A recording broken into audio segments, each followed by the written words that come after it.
ഉടമയുടെ പേര് പറഞ്ഞ് തട്ടിപ്പ് വീരൻ പണം തട്ടാൻ ശ്രമിച്ചു. എന്തായാലും അവിടുത്തെ ഒരു സ്റ്റാഫിന്റെ അവസരോചിതമായ ഇടപെടൽ കാരണം ആ പണം നഷ്ടപ്പെട്ടില്ല. ഉടമ പറഞ്ഞിട്ടാണ് എന്നും പറഞ്ഞിട്ട് ഒരു തട്ടിപ്പ് വീരൻ വന്നിട്ട് അവിടുത്തെ സ്റ്റാഫിനോട് 3800 രൂപ ചോദിക്കുകയാണ്. ഉടമ പറഞ്ഞു പൈസ എടുത്ത് തരാൻ പറഞ്ഞു എന്നും പറഞ്ഞിട്ടാണ് അയാൾ ചോദിക്കുന്നത്. ഇതൊന്നും അറിയാതെ ആ സ്റ്റാഫ് മേശന്ന് ക്യാഷൊക്കെ എടുത്തിട്ട് ഉടമയെ വിളിച്ച് ചോദിച്ചിട്ട് തരാമെന്നും പറഞ്ഞപ്പോഴത്തേന് ഇയാൾ ഓടി രക്ഷപ്പെടുകയാണ് ചെയ്തത്. എന്തായാലും ആ കുട്ടിയുടെ അവസരോചിതമായ ആ ഒരു ഇടപെടല് കാരണം ആ 3800 രൂപ നഷ്ടപ്പെട്ടില്ല. ഇല്ലെങ്കിൽ അവൻ ആ പണവുമായിട്ട് എപ്പോഴോ മുങ്ങിയേനെ. എന്തായാലും ആ വീഡിയോസ് നമുക്കൊന്ന് കണ്ടു നോക്കാം.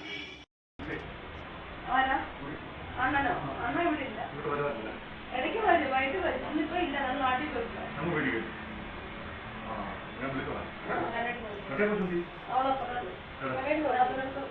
വിളക്കാൻ അവന് പറയണമല്ലോ. ചേച്ചി ഇതുപോലത്തെ ഒന്നുകൂടെ എടുക്കാനുണ്ടോ?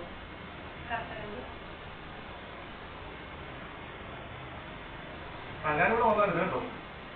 ഞാനിപ്പോ അങ്ങോട്ട് പോവോ? എരുമലിക്ക് പോവാ. ഓ ശരി ശരി ശരി ശരി. എല്ലാ കുറ്റം മാത്രമേ ഉള്ളൂ, മറ്റേ നടക്കാനായിട്ട് നമുക്ക് പോയിരിക്കും. അതിന്റെ പറഞ്ഞ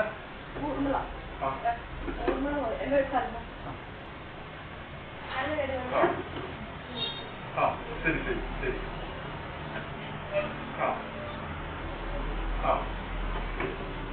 പറയാം ഒരു വിശ്വാസം പറഞ്ഞ ആളുകളാണ് വിളിക്കാൻ പറഞ്ഞത്. അങ്ങോട്ട് വിളിക്കാൻ പറഞ്ഞു. ഫേസ് ആവുമ്പോൾ മേടിച്ചു തരാം.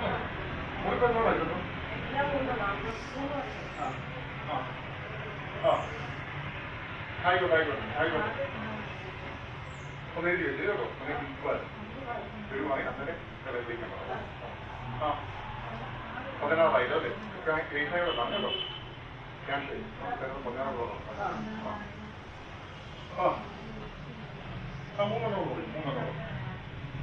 ആയിക്കോട്ടെ ആയിക്കോട്ടെ ആയിക്കോട്ടെ ആയിക്കോട്ടെ. ആ ഓപ്പ് കൈകൊണ്ട് പോയി.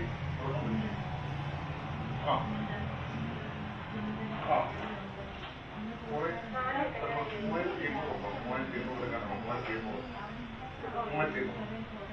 ആ അപ്പോൾ 16,000 കുറച്ചാൽ ആയിക്കോട്ടെ ആയിക്കോട്ടെ ആയിക്കോട്ടെ. ശരി ശരി താങ്ക് യു.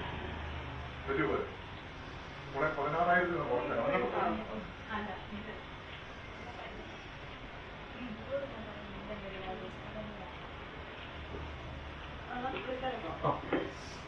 16,000 കൊണ്ട് തിരുത്താൻ പുറത്താണ്. ബിജു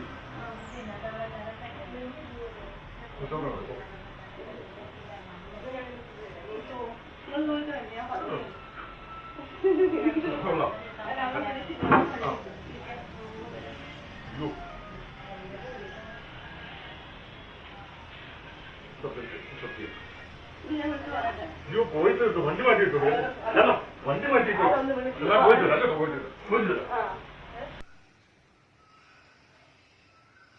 ഈ ജീവനക്കാരിയാണ് ആ സമയം കടയിലുണ്ടായിരുന്നത്. ഇവരുടെ സംയോജിതമായ ഇടപെടലാണ് അയാളുടെ ഒരു ശ്രമം പാളിപ്പോകാൻ കാരണം. പേരെന്താണ്? സൽമ താഹ. അന്ന് എന്താണ് സംഭവിച്ചത്? ഇവിടെ കസ്റ്റമർ ഉണ്ടായിരുന്നു. എന്നപ്പോൾ ഒരാൾ ഓടി മാസ്ക് വെച്ചുകൊണ്ട് കയറി വന്നു. പിന്നെ അണ്ണൻ എന്തേലും ചോദിച്ചു. അണ്ണൻ നാട്ടിൽ പോയെന്ന് പറഞ്ഞു. എന്നാൽ ഞാൻ വിളിച്ചോളാന്ന് പറഞ്ഞു. പുള്ളി വിളിച്ചു. അപ്പം ഞാൻ കസ്റ്റമറെ അറ്റൻഡ് ചെയ്യുക.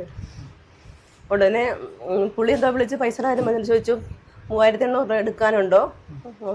അണ്ണൻ പറഞ്ഞ രീതിയില്ല എനിക്ക് തോന്നിയത്, ഒരു സംശയം തോന്നി. അപ്പോൾ ഞാൻ എണ്ണി നോക്കട്ടെ എന്ന് പറഞ്ഞാൽ പൈസ എണ്ണിയിട്ട് അണ്ണനെ വിളിച്ചിട്ട് കൊടുക്കാൻ വേണ്ടിയായിരുന്നു. അപ്പം ഫോൺ എടുത്തപ്പോൾ പുള്ളിക്കാരൻ ഓടി. അയാള് വിളിക്കണ്ട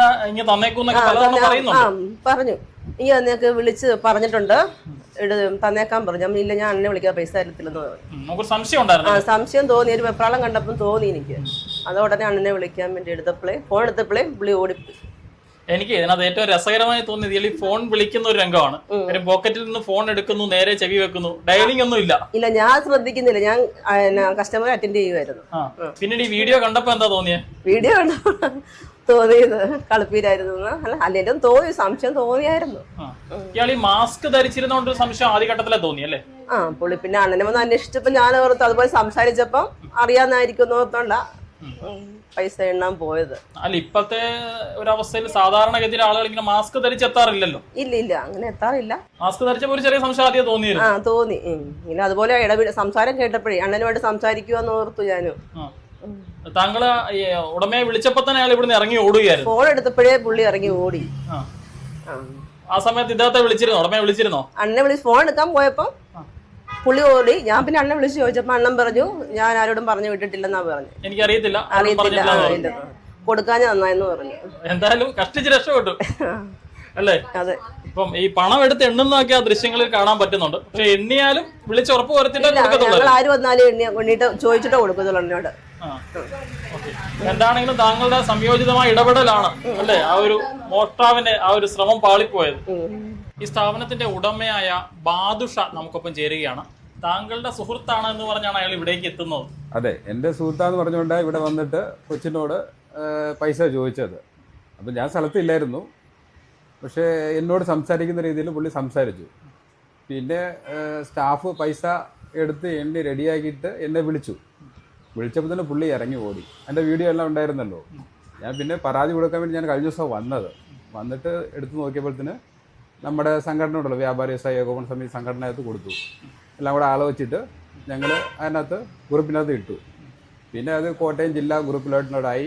പിന്നെ എല്ലാവരും അറിഞ്ഞു. പക്ഷേ പരാതി കൊടുക്കണം, അങ്ങനെയെങ്കിലും പരാതി കൊടുക്കാൻ വേണ്ടി തന്നെ ഇരിക്കുക. പരാതി കൊടുക്കാനാണ് തീരുമാനം. അതെ. ഇത് നിരന്തരമായി നടക്കുന്ന ഒരു തട്ടിപ്പാണ്. അതെ. ഇപ്പോൾ എല്ലാ കടയിലും കയറി ഇങ്ങനെ ഒരുപാട് തട്ടിച്ചിട്ടുണ്ട്. അപ്പം വേറെ ആർക്കും ഇങ്ങനെ ഉണ്ടാകാതിരിക്കാൻ വേണ്ടിയിട്ടാണ് നമ്മൾ ഇങ്ങനെ നമ്മുടെ ഗ്രൂപ്പിൽ ഇട്ട് കൊടുത്ത് എല്ലാം ചെയ്തത്.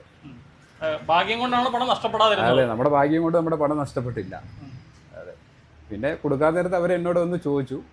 വിളിച്ചു ചോദിക്കുമ്പോഴത്തേന് ഫോൺ എടുത്തപ്പോഴത്തേന് അങ്ങനെ ഇറങ്ങി ഓടി. വരുമ്പോഴത്തേനും മാസ്ക് ഉണ്ടായിരുന്നു. തിരിച്ച് ഇറങ്ങി പോയപ്പോഴത്തേനും മാസ്ക് ഊരി കൈ പിടിച്ചുകൊണ്ടാണ് ഓടുന്നത്. ഇയാളെ കണ്ടിട്ട് മുൻ പരിചയമുള്ള ആളൊന്നും അല്ലല്ലേ? ഇല്ല, കണ്ടിട്ട് നമുക്ക് പരിചയമൊന്നും അങ്ങനെ തോന്നുന്നില്ല. പക്ഷേ അല്ലാതെ അറിഞ്ഞോന്ന് അറിയത്തില്ല. നമ്മൾ ഇതുവരെ ആരാ എന്നുള്ളത് വ്യക്തമായിട്ടില്ല. മാസ്ക് എത്തിക്കുന്നതുകൊണ്ട് നമുക്ക് അറിയാൻ പറ്റില്ല. എന്തായാലും പരാതി. കോട്ടയം കാഞ്ഞിരപ്പള്ളി നഗരത്തിൽ ഫാത്തിമ ഗോൾഡ് കവറിങ്ങിലാണ് ഈ ഒരു സംഭവം നടന്നത്. ഈ ഒരു തട്ടിപ്പ് നടത്താൻ വേണ്ടിയിട്ട് ആ കള്ളം കയറി വന്നത്. എന്തായാലും ആ സ്റ്റാഫിന്റെ മിടുക്ക് കാരണം, ആ സ്റ്റാഫിന് അപ്പോൾ തോന്നിയ ഒരു ബുദ്ധി കാരണം അവനിക്ക് പൈസ കിട്ടാതെ ഓടേണ്ടി വന്നു. എന്തായാലും അവൻ നല്ലൊരു നടനും കൂടിയാണ്. അവൻ പോക്കറ്റിൽ നിന്ന് ഫോൺ എടുക്കുന്നു. അതായത് ഡയൽ ചെയ്യുന്നതൊന്നും കാണുന്നില്ല. ഫോൺ എടുത്തിട്ട് അങ്ങ് ചെവി വെച്ചിട്ട് അയാള് ഓണറാണെന്നും പറഞ്ഞിട്ട് ഇരുന്ന് സംസാരിക്കുകയാണ് ചെയ്യുന്നത്. എന്തായാലും ഒരു ബിരുദം തന്നെ അയാള്. എന്തായാലും അവർ പോലീസ് സ്റ്റേഷനിൽ പരാതി കൊടുത്തിട്ടുണ്ട് എന്നാണ് പറയുന്നത്. എന്തായാലും ആ കുട്ടിയുടെ അവസരോചിതമായ ആ ഒരു ഇടപെടല് കാരണം ആ 3800 രൂപ നഷ്ടപ്പെട്ടില്ല.